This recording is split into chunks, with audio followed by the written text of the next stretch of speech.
Welcome back to another tutorial on APUS history. Today we're going to be covering the English colonies, and wow, there's a lot of stuff for us to go over. We got to do it in a short period of time.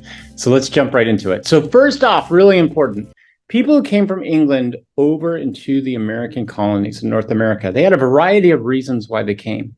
But in the end, there was a commonality behind all of it, and that was the principle of liberty.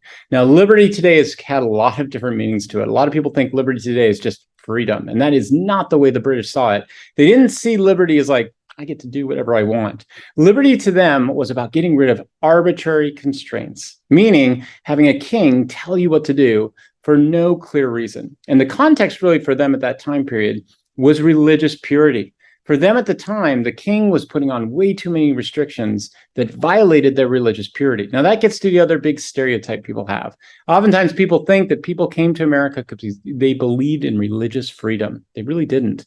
In fact, for them, they believed in a religious model. They wanted to come to America to establish their religious model in order to try to change the world. So there are two types of liberty I want us to remember then. Negative liberty, the idea of removing restraints, and positive liberty, the idea that we're trying to become free for a purpose. And that gets into the English colonies. Let's jump into it. So the first set of English colonies I want to talk about, the Chesapeake. Chesapeake is a little bit funny in a lot of ways. Who settled the Chesapeake? Well, the guys who settled the Chesapeake were rich young sons. They were living back in England, and they had lived under a system called primogeniture. What does that mean?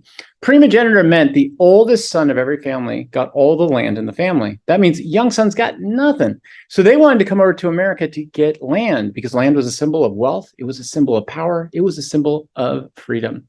Problem is, when they came over to the Americas, they had two big problems. One was they had no idea what to do. Remember, these are noble sons. They've never done any work in their life. So they got indentured servants to come over in a system called the headright system. The headright system was basically you would get indentured servants, the poor criminals in England, to come on over, work for 7 years, and get land in the process at the end of it. Now, here's your second big problem, though. Remember, all those young sons who came over were noble sons. That means they're out for power for themselves. How do you deal with that? Well, they ended up forming the first democratic institution in the Chesapeake called the House of Burgesses. Now, the House of Burgesses sounds like that's a really great idea, right? It sounds like it's a democratic organization. It was really about checks and balances, competing amongst these wealthy elite to check and balance each other. That's what the Chesapeake was all about. And in the end, they ended up producing tobacco found by John Rolfe. And eventually they got rid of the indentured servants, brought in slaves, and formed a racial hierarchy. Okay, so we've talked about the Chesapeake. Now let's talk about the Northeastern colonies.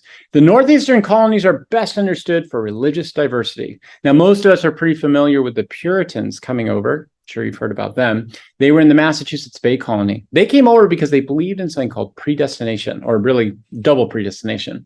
The idea was human beings are completely flawed. We're completely corrupted. And the only thing that saves us is God himself. God chooses who's saved and who's not. And the Puritans believed a select group of people, the elect or the visible saints, were sent over to North America to become a model for the rest of the world, a biblical model. Now, while they were here, there was a revolution that went on back in England called the Cromwell Revolution. Oliver Cromwell took over. He was a Puritan. Things looked pretty good for the Puritans. But Oliver Cromwell became a dictator. And he was eventually, when he died, that was the end of his power. England then went through its own revolution. James II tried to put too many laws on people. And in the end, there was the Glorious Revolution, where he was just basically kicked out of the country. And William and Mary came in and took over in England. Now, the next group that we want to talk about is Pennsylvania. Pennsylvania had the Quakers come over, and the Quakers established their own religious traditions out in Pennsylvania. For Quakers, they believed in spiritual equality. At their services, everybody sat in the same place, men and women.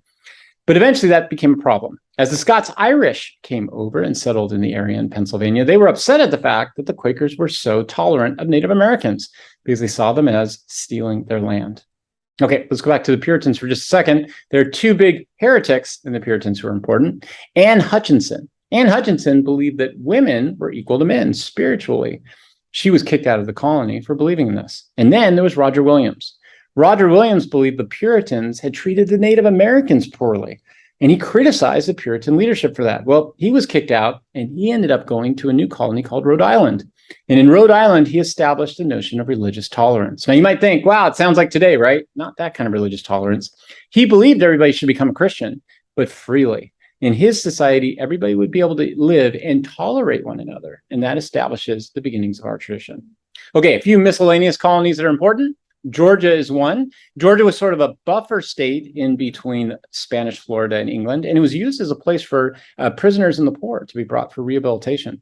And there was also New York, and New York was a strange place. New York was a mixture of both farming and industry and trade. And because of that, New York had both a sense of freedom and slaves were sold there. In fact, Wall Street was the first place where you had an open slave market. Okay, as you can tell, New England colonies are a vibrant, dynamic, diverse area with different motives for why people were coming in. And that's going to create both long-term stability and long-term conflict.